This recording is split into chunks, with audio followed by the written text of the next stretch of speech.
Hi, ഇതാണ് നമ്മൾ കാത്തിരുന്ന അല്ലെങ്കിൽ കമ്മ്യൂണിറ്റി പോസ്റ്റ് വഴി അനൗൺസ് ചെയ്ത ഇന്റർവ്യൂ. ഹായ്, എൻ്റെ പേര് വിനു ജോൺസൺ. ഞാൻ ഇവിടെ ഒരു സ്പെഷ്യൽ എഡ്യൂക്കേഷൻ സെന്ററിൽ 15 ഇയേഴ്സ് ആയിട്ട് ജോലി ചെയ്തുകൊണ്ടിരിക്കുകയാണ്. എൻ്റെ ഏരിയാസ് ഓഫ് ഇൻട്രസ്റ്റ് പറയാനാണെങ്കിൽ childhood language disorders, adult language and communication disorders, ഇതൊക്കെയാണ് എൻ്റെ ഏരിയാസ് ഓഫ് ഇൻട്രസ്റ്റും എക്സ്പെർട്ടീസും. നമുക്ക് ഓരോ ചോദ്യങ്ങളായിട്ട് ചോദിച്ചു തുടങ്ങാം. ഏറ്റവും റെലവെന്റ് ആയിട്ടുള്ള ഒരു ടോപ്പിക്കാണ്. അതേപോലെ മാതാപിതാക്കളും ഗ്രാൻഡ് പാരൻസും അവർ തമ്മിൽ ചെറിയ തോതിൽ അടിയെങ്കിലും നടക്കുന്ന ഒരു വിഷയം കൂടിയാണ്. പ്രിപ്പയർഡ് ആയിട്ടിരിക്കുന്നത് മൊബൈൽ ഫോണും ചുറ്റുപാടും എന്നുള്ളതാണ് വിഷയം. ആദ്യമായിട്ട് അതിൽ ചോദിക്കുന്നത്, ഈ മൊബൈല് TV അമിതമായി കാണുന്നത് കുട്ടികളുടെ സംസാരശേഷിയെ ബാധിക്കുന്നു. ഇനി ബാധിക്കും എന്നുണ്ടെങ്കിൽ അതെന്തുകൊണ്ടാണ്?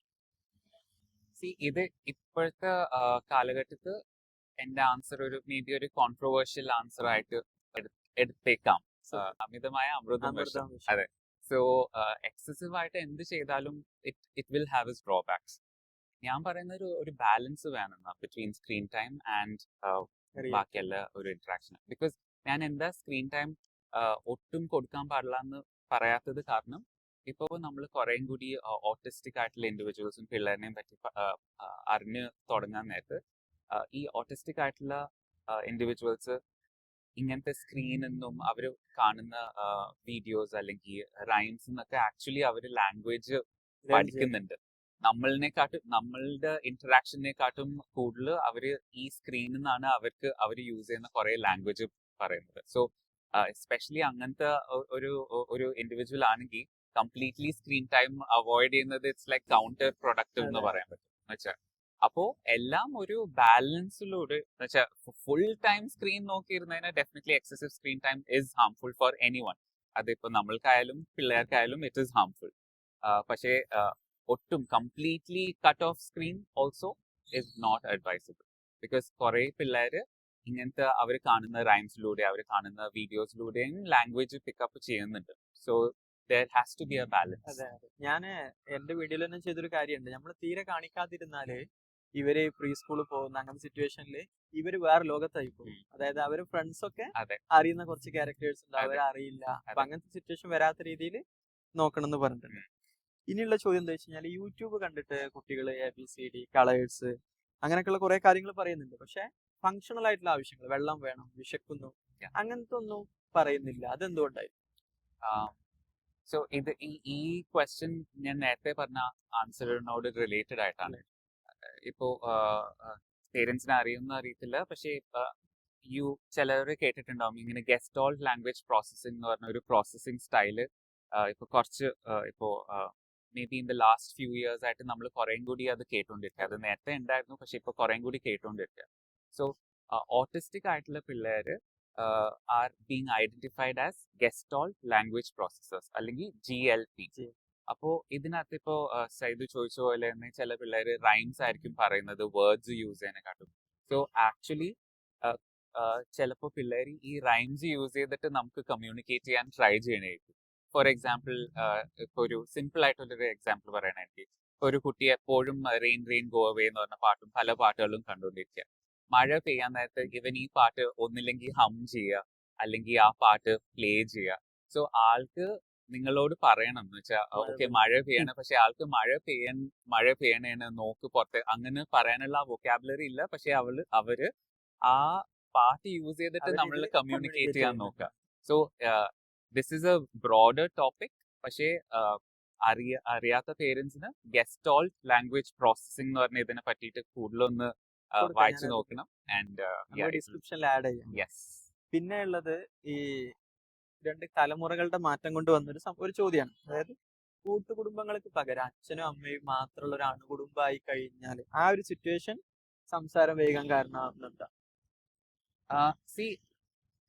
കുടുംബത്തിന്റെ ക്വാണ്ടിറ്റി അല്ല മാറ്റർ ചെയ്യുന്നത്, നമ്മളുടെ ഇന്ററാക്ഷന്റെ ക്വാളിറ്റിയാണ് മാറ്റർ ചെയ്യുന്നത്. ഇപ്പൊ ഒരു ന്യൂക്ലിയർ കുടുംബം ആയാലും, ഒരു അച്ഛനും അമ്മയും മോനും അല്ലെങ്കിൽ മോളും മാത്രമുള്ള കുടുംബത്തില് അവർക്ക് ഒരു നല്ല എമൗണ്ട് ഓഫ് സോഷ്യൽ ഇന്ററാക്ഷൻ, ഇപ്പൊ അച്ഛനും അമ്മയും കുട്ടിയായിട്ട് ഇന്ററാക്ട് ചെയ്യുക, നല്ലോണം വർത്താനം പറയാ, കളിക്കുക, ഇതൊക്കെ ചെയ്യുകയാണെങ്കിൽ ഒരു കുടുംബത്തിന്റെ സൈസ് റിയലി ഡസന്റ് മാറ്റർ. പക്ഷേ എന്താ പറ്റുന്നതെന്ന് വെച്ചാൽ ഇപ്പോ ന്യൂക്ലിയർ ഫാമിലീസിൽ ചിലപ്പോൾ പേരൻസ് ഭയങ്കര ബിസി ആയിരിക്കും വർക്ക് ചെയ്യുന്നതും, അപ്പോൾ ആ സോഷ്യൽ ഇന്ററാക്ഷൻ അത് കുറഞ്ഞു വരും. അപ്പൊ ചിലപ്പോ ആ ഇത് കുട്ടീനെ എഫക്ട് ചെയ്തേക്കും, ബിക്കോസ് ആ ഒരു എൻറിച്ച്ഡ് ആയിട്ടുള്ള ഒരു ലാംഗ്വേജ് എൻവയൺമെന്റ് കിട്ടുന്നില്ല. സോ അപ്പൊ നമ്മൾ ശരിക്കും nuclear family reason for speech delay എന്ന് നമുക്ക് കമ്പയർ ചെയ്യാൻ പറ്റത്തില്ല. ഇറ്റ് ഓൾ ഡിപെൻഡ്സ് ഓൺ എങ്ങനെയാണ് ആ ഫാമിലിയിലുള്ള ഇന്ററാക്ഷൻസും. റീസൺ നമ്മള് അതിലെ ക്വാളിറ്റി ടൈം അവർക്ക് കിട്ടുന്ന ആ ഒരു സംസാരം, ആ ചുറ്റുപാടുകൾ. എക്സാക്ട്ലി, ക്വാളിറ്റി ആണ് മാറ്റർ ചെയ്യുന്നത്, ക്വാണ്ടിറ്റി അല്ല. അപ്പൊ അത് ഓർത്താൽ മതി. പിന്നെ നമ്മുടെ ഇപ്പോഴത്തെ സിറ്റുവേഷനിൽ, അതായത് പേരൻസ് വീട്ടിൽ സംസാരിക്കുന്നു, ഉദാഹരണത്തിന് വീട്ടിൽ മലയാളം സംസാരിക്കും, എന്നാൽ കുട്ടി കൂടുതൽ ടി വിയിൽ കാണുന്നത് ഹിന്ദി. അവർക്ക് അവൈലബിൾ ആണല്ലോ, ഹിന്ദിയോ ഇംഗ്ലീഷോ ആണ്. അങ്ങനെ ഈ ഒരു ഭാഷ കേൾക്കുകയും മറ്റൊരു ഭാഷ കാണുകയും, അങ്ങനെ കാണുകയും ചെയ്യുന്ന കുട്ടിയെ കൺഫ്യൂസ് ചെയ്യുമോ ശരിക്കും? സോ ഇതൊരു ശരിക്കും പറഞ്ഞാൽ ഒരു മിത്താണ്. ഇപ്പൊ റീസെന്റ് റീസേർച്ചും ഇതെല്ലാം പറയുന്നത് ബൈലിംഗ്വൽ എന്ന് പറയുന്നത്. ഇപ്പൊ ഒരു ഭാഷയല്ല, പല പല ബൈലിംഗ്വലോ അല്ലെങ്കിൽ മൾട്ടിലിംഗ്വൽ പല പല ഭാഷകളിലെ എക്സ്പോഷർ ആക്ച്വലി പിള്ളേർക്ക് ലാംഗ്വേജ് ഡിലേ ഒന്നും ഉണ്ടാക്കത്തില്ല. എന്ന് വെച്ചാൽ it is actually good for them to actually receive exposure in പല പല ലാംഗ്വേജസ്. സോ പണ്ടൊക്കെ ഇപ്പൊ ഈവൻ ആസ് സ്പീച്ച് തെറപ്പിസ്റ്റ് ഞങ്ങൾ റെക്കമെൻഡ് ചെയ്തിട്ടുണ്ട്, ഇല്ല ഒരു ഭാഷ മാത്രം സംസാരിക്കുക, മറ്റേ ഭാഷ സംസാരിക്കില്ലേ. പക്ഷെ ഇപ്പോ ഒരു സ്പീച്ച് തെറപ്പിസ്റ്റും അങ്ങനെ റെക്കമെൻഡ് ചെയ്യത്തില്ല. ബിക്കോസ് ഇറ്റ് ഈസ് research പറയുന്നത് bilingual ഇത് doesn't have an effect on the speech and language development. In fact, in some cases it might even help. In the process. ഇനി അടുത്ത ആ ഒരു പാർട്ടിലേക്ക് പോകും. ഇതിൽ നമ്മൾ മെയിനായിട്ട് ചർച്ച ചെയ്യുന്നത് സംസാരത്തിലെ അവ്യക്തത, അതായത് സംസാരം ക്ലാരിറ്റി ഇഷ്യൂ, മറ്റു ബുദ്ധിമുട്ടുകളാണ്. അതിൽ ഒരു ക്വസ്റ്റ്യൻ ചോദിച്ചിട്ടുള്ളത്, 3 വയസ്സുള്ള കുട്ടി സംസാരിക്കും, പക്ഷെ എന്താണ് അതൊരു കൊഞ്ചൽ എന്നൊക്കെ പറയില്ലേ, അങ്ങനത്തെ ഒരു രീതിയിലാണ്. വീട്ടുകാർക്കല്ലാതെ മറ്റാർക്കും ഇത് മനസ്സിലാകുന്നില്ല. അപ്പൊ ഇത് തനിയെ മാറും. 3 വയസ്സാണ് കുട്ടിക്ക്. പിള്ളേരുടെ ഈ സ്ഫുടത ആർട്ടിക്കുലേഷൻ എന്ന് പറയുന്നത് എന്ത് ക്ലിയർ ആയിട്ട് അവര് സംസാരിക്കുന്നത്. സോ ആർട്ടിക്കുലേഷനും ഫോണോളജിന്നും പറഞ്ഞ ഒരു വിഭാഗമുണ്ട് സ്പീച്ച് ആൻഡ് ലാംഗ്വേജ് തെറപ്പിയുടെ. അപ്പോ ഡെവലപ്മെന്റലി ടിപ്പിക്കലി ഡെവലപ്പ് ചെയ്യുന്ന പിള്ളേർക്ക് ഇങ്ങനത്തെ ആർട്ടിക്കുലേഷനും ഫോണോളജിക്കൽ എന്ന് പറഞ്ഞ പ്രോസസ്സും ഇതൊക്കെ ഉണ്ടാവുന്നത് നോർമലാണ്, സാധാരണയാണ്. അതൊരു ഏജ് കഴിയുമ്പോൾ അത് മാറും. പക്ഷെ ഒരു ഏജ് എത്തിയിട്ടും അത് പെർസിസ്റ്റ് ചെയ്യാണ്. ഇപ്പോൾ 3 വയസ്സും 4 വയസ്സായിട്ടും ചില ശബ്ദങ്ങളൊക്കെ തെറ്റി പറയാ, ചിലത് പേരൻസിന് മാത്രമേ മനസ്സിലാവത്തുള്ളൂ, പുറമേയുള്ള ആൾക്കാർക്ക് ഒട്ടും കൊച്ചു പറയുന്നത് ഒട്ടും മനസ്സിലാവുന്നില്ല. ഇതൊക്കെ ഒരു റെഡ് ഫ്ലാഗ് ആയിട്ട് നമുക്ക് കൂട്ടാം. എന്ന് വെച്ചാൽ എന്നിട്ട് എന്താണ് ലൈക്ക് അവന്റെ ക്ലാരിറ്റി അത് ഇംപ്രൂവ് ആവുന്നത്. സോ ഞാൻ അഡ്വൈസ് ചെയ്യുന്നത് when in doubt, because parents are the best people. എന്ന് വെച്ചാൽ അവർക്കൊരു ഇൻസ്റ്റിങ്ക്റ്റ് ഉണ്ടാവും. എന്ന് വെച്ചാൽ എന്തോ ഒരു ഇതുണ്ടല്ലോ, when you have that doubt definitely seek support. ഇങ്ങനെ പ്രൊഫഷണലി ഇങ്ങനെ ഇപ്പോ കുറെ ഓപ്ഷൻസ് ഉണ്ട്. ഇപ്പൊ പേരൻസിന് നേരിട്ട് പോയി സ്പീച്ച് തെറപ്പിസ്റ്റിൽ കാണാൻ പറ്റുന്നില്ലെങ്കിലും ഓൺലൈൻ ആയിട്ട് ചെയ്യുന്ന സ്പീച്ച് തെറപ്പിസ്റ്റ് ഇതൊക്കെ അവൈലബിൾ ആണ്. സോ അങ്ങനത്തെ ഒരു സ്പീച്ച് തെറപ്പിസ്റ്റ് ആയിട്ട് അവരുടെ പിള്ളേരിനെ പറ്റി ഡിസ്കസ് ചെയ്ത് അത് സീക്ക് ചെയ്യുന്നതാണ് നല്ലത്. വൈ ഇതിപ്പോ പറയുന്നത്, കാരണം ഏർലി ഇന്റർവെൻഷൻ ഇസ് കീ. പിള്ളേര് എത്ര നേരത്തെ നമുക്ക് അവരെ സപ്പോർട്ട് ചെയ്യാൻ പറ്റും. പ്രശ്നം ഉണ്ടോ ഇല്ലെന്ന് ആദ്യം ഫൈൻഡ് ചെയ്യണം. പ്രശ്നം ഇല്ലെങ്കിൽ ദാറ്റ്സ് ഗുഡ്. പക്ഷേ പ്രശ്നം ഉണ്ടെങ്കിൽ അറ്റ് ദി ഏർലിയസ്റ്റ് എത്ര ഏജിൽ നമുക്ക് അവരെ സപ്പോർട്ട് ചെയ്യാൻ പറ്റും അത്രത്തോളം ഇംപ്രൂവ്മെന്റ് അവരിന് കാണാൻ പറ്റും. കാരണം അവരുടെ ആ ഒരു ക്രിട്ടിക്കൽ പീരിയഡ് ഓഫ് ലേണിംഗും ഡെവലപ്മെന്റും ഓരോ ദിവസവും വിലപ്പെട്ടത്. അതെ. ഇനി ചോദിക്കുന്നത് വിക്കലിനെ കുറിച്ചിട്ടാണ്. കുട്ടി സംസാരിക്കുമ്പോൾ വിക്കല് കാണിക്കുന്നുണ്ട്, ഏജ് ഒന്നും മെൻഷൻ ചെയ്തിട്ടില്ല, കോമൺ ആയിട്ട് ചോദിച്ചത്. അപ്പൊ ഇതിൽ ടെൻഷൻ അടിക്കേണ്ട കാര്യമുണ്ട്?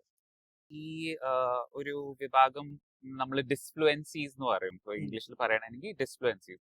അപ്പോ നോർമൽ ആയിട്ടുള്ള കാണുന്ന ഡിസ്ഫ്ലുവൻസീസ് അല്ലെങ്കിൽ നോൺ ഫ്ലുവൻസീസ് ഉണ്ടാവും. എന്ന് വെച്ചാൽ ഇങ്ങനെ ഇടയ്ക്ക് ഇങ്ങനെ, ഇപ്പൊ ഞാൻ തന്നെ സംസാരിക്കുമ്പോൾ ഇടയ്ക്ക് ഇങ്ങനെ സ്റ്റോപ്പ് ചെയ്ത് ഞാൻ ഒറ്റയടിക്കല്ല പോകുന്നത്.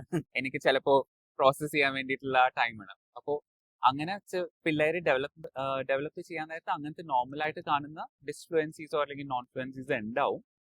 പക്ഷേ ഇപ്പൊ ഒരു കുട്ടി ഇപ്പോ ഈ വിക്ക് എന്ന് പറഞ്ഞ പോലെ സ്ട്രഗിൾ ചെയ്യുന്നു, എന്ന് വെച്ചാൽ അവൻ ശരിക്കും അത് കഷ്ടപ്പെടുന്ന ഓരോ വാക്കുകൾ പറയാനായിട്ട്, അല്ലെങ്കിൽ സംസാരിക്കാൻ ഇത് കാരണം സംസാരിക്കാൻ അവോയ്ഡ് ചെയ്യുന്നു, അല്ലെങ്കിൽ ഒളിച്ചോടുക, അല്ലെങ്കിൽ ഭയങ്കരമായിട്ട് ആൻസൈറ്റി കാണിക്കുന്നു.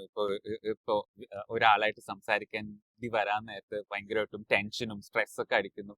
ഇതൊക്കെ ഒരു സൈനാണ്. എന്ന് വെച്ചാൽ ഓക്കെ, എന്തോ ഒരു പ്രശ്നമുണ്ട് ആൾക്ക്, നമുക്ക് അത് ഒന്ന് നോക്കിയേക്കാം എന്നുള്ള ഒരു സൈൻ ആവണം അത്. എന്നുവെച്ചാൽ ഇതൊക്കെ വേണം നിൽക്കുന്നത്. ഇപ്പൊ നോർമൽ ആയിട്ടുള്ള ഒരു ഇപ്പോ ചിലപ്പോ ഇങ്ങനെ കുറച്ചൊക്കെ റിപ്പീറ്റ് ചെയ്യുന്നത് ഓക്കെയാണ്, പക്ഷെ ഇങ്ങനെ സ്റ്റക്ക് ആവുക സംസാരിക്കാൻ നേരത്ത് അതുപോലെ അല്ലെങ്കിൽ ഒരു ബുദ്ധിമുട്ടുണ്ടാവുന്നത് ബുദ്ധിമുട്ടുണ്ടാവുന്ന രീതിയിൽ കാണുകയാണെങ്കിൽ ഡെഫിനറ്റ്ലി അത് സെയിം തിങ് ഒരു സ്പെഷ്യലിസ്റ്റിന്റെ അടുത്ത് കാണിക്കാം.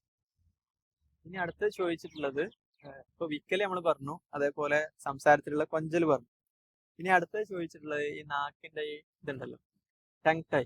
ഈ ടങ് ടൈ സംസാരത്തെ ബാധിക്കുമോ? അതായത് അത് മുറിച്ചിട്ട് അത് ക്ലിയർ ആക്കേണ്ടത് നിർബന്ധമാണോ? എന്താണ് അതിന്റെ ഒരു കാര്യം വരുന്നത്? മൈൽഡ് ആയിട്ടുള്ള കേസസിലാണെങ്കിൽ അതിന്റെ നിർബന്ധം വരുന്നില്ല ശരിക്കും പറഞ്ഞു കഴിഞ്ഞാൽ. പക്ഷെ ഇപ്പോ ടങ് ടൈ മൂലം ഇപ്പൊ നേരത്തെ പറഞ്ഞ പോലെ കുട്ടിയുടെ ഈ ആർട്ടിക്കുലേഷൻ, ഏതെങ്കിലും ചില സൗണ്ട്സ് പറയാൻ പറ്റുന്നില്ല, ല എന്ന് പറയുന്ന സൗണ്ട്, ഇതൊക്കെ നമ്മൾ ടങ് മേലെ ടച്ച് ചെയ്തിട്ട് പറയുന്ന സൗണ്ട്, ടച്ച് ചെയ്ത് പറയുന്ന സൗണ്ട്സ് ആണ്. അപ്പോ അങ്ങനെ സ്പെസിഫിക് ആയിട്ടുള്ള സൗണ്ട്സിന് ഇഷ്യൂസ് വരുന്നുണ്ട്. അല്ലെങ്കിൽ ഇപ്പൊ സ്പീച്ച് കൂടാണ്ട് ചിലപ്പോൾ ഫീഡിങ്ങും ബാധിക്കും ഇത്. എന്ന് വെച്ചാൽ ടങ് ടൈം മൂലം ഫീഡിങ്ങും ചിലപ്പോൾ പ്രശ്നങ്ങളുണ്ടാവും. അപ്പോ ഇതൊക്കെ ബാധിക്കുകയാണെങ്കിൽ ഡെഫിനറ്റ്ലി ഇത് സ്പീച്ച് തെറപ്പിസ്റ്റും ENTയും കൂടി രണ്ടുപേരുടെയും കൂടി കൺസൾട്ടേഷനും അഡ്വൈസും കൂടി സീക്ക് ചെയ്തിട്ട് ചെയ്യേണ്ട ഒരു പ്രൊസീജിയറാണ്. പക്ഷെ കുറെ കേസസിൽ മൈൽഡ് ആയിട്ടുള്ള ഇതിൽ ചിലപ്പോ അത് സർജറിയുടെ ആവശ്യം വരുന്നില്ല. എപ്പോഴും വായിൽ നിന്ന് ഇങ്ങനെ ഉമിനീരടിച്ചിരുന്നത് ഡ്രൂളിങ്, അതും സംസാരശേഷിയും തമ്മിൽ എന്തെങ്കിലും ബന്ധമുണ്ട്? സോ ഡ്രൂളിങ് വരുന്നതിന്റെ റീസൺ നമ്മൾ നോക്കണം, എന്തുകൊണ്ടാണ് ഡ്രൂളിങ് വരുന്നത്. അത് എന്താ പുവർ ഓറൽ മോട്ടർ കൺട്രോളും ഉണ്ടാവണം. എന്ന് വെച്ചാൽ ചിലപ്പോൾ ചില പിള്ളേർക്ക് മസിൽ ടോൺസ് ഒക്കെ കുറവായിരിക്കും ഓറൽ സ്ട്രക്ചേഴ്സിൽ, അല്ലെങ്കിൽ ചിലവർക്ക് സെൻസറി പ്രോബ്ലംസ് ഉണ്ടാവും. സോ അപ്പോൾ ഇതൊക്കെ സ്പീച്ചിനെയും ബാധിക്കും. അപ്പോൾ ഡ്രൂളിങ്ങും സ്പീച്ച് റിലേറ്റഡ് ആയിട്ടുള്ള ഇത് it can be interlinked, you know. ഇനി അടുത്ത് ചോദിച്ചിട്ടുള്ള ഈ കുറുക്കുകൾ മാത്രം കഴിച്ച് ശരിയുള്ള കുട്ടികളുണ്ടാവും. അപ്പൊ അവര് ഈ ചവച്ച ഭക്ഷണം കഴിക്കുന്നില്ല. അപ്പൊ അതും സംസാരവുമായിട്ട് എന്തെങ്കിലും ബന്ധമുണ്ടോ എന്നുള്ളത്? അത് ഒരു ഡയറക്റ്റ് കണക്ഷൻ ഉണ്ടെന്ന് നമുക്ക് പറയാൻ പറ്റത്തില്ല. എന്ന് വെച്ചാൽ ചവക്കാത്തതുകൊണ്ട് സംസാരത്തിന് ഡയറക്ട്ലി ഒരു കണക്ഷൻ ഉണ്ടാവില്ല. പക്ഷെ നേരത്തെ പറഞ്ഞ പോലെ ഇൻഡയറക്ട്ലി ചിലപ്പോൾ ഉണ്ടാവും. ഫോർ എക്സാമ്പിൾ, എന്തുകൊണ്ടാണ് കുട്ടി ചവക്കുന്നതിന് ബുദ്ധിമുട്ടുള്ളത്?